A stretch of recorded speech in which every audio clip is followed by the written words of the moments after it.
welcome to Yana TV. So for today's vlog, nag-away na kami ng kapatid ko. Kaya kami nag-aaway kasi sinasagot niya ako. Tuloy nasampal ko. Ayun, nag-walk out dito sa inyo na ipakita. So susunod ko sa kwarto. Nakaalis niya lang eh. So tara, let's go.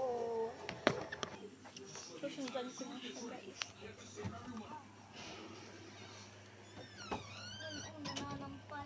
Sino? Sino sinampal mo yan ah? Hindi ko yung sinampal. Yan ay sobrang nang nananagot sa akin. Sino? Si Kylie. Kinuha ko lang naman yung remote, sabi, ano hindi yung ads?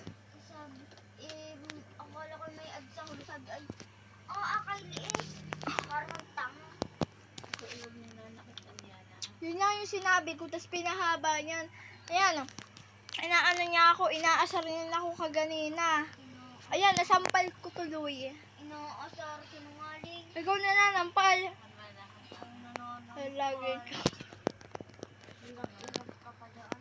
Ikaw nga pa, erp-erp ka ganina, nag-walk out ka na lang basta-basta.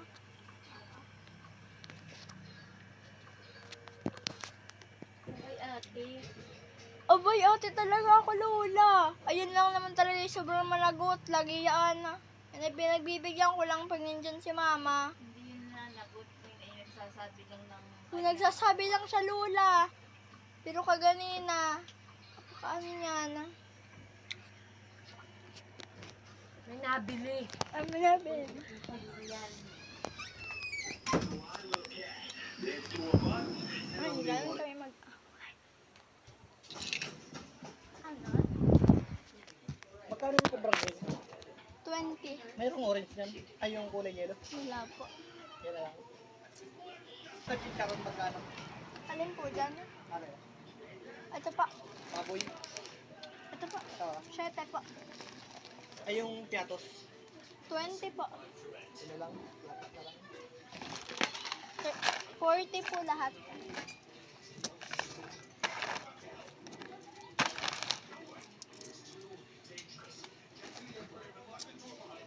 Naipakita ko na sa inyo guys kung paano kami magbabago. So alam niyo na. Diba? Nasampal ko siya.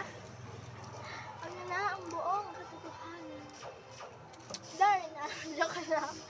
Bali, wala. Ito nga yung content ko. Wala akong magawa nga sa tinda. Tao na naman ang akin. So, malilig ko kung mamaya. Wala, nag-away kami. Nag-walk out siya. Kaya may karapatan akong pagsubok sa inyo. Walang gano'n. Please subscribe us and TV for more videos.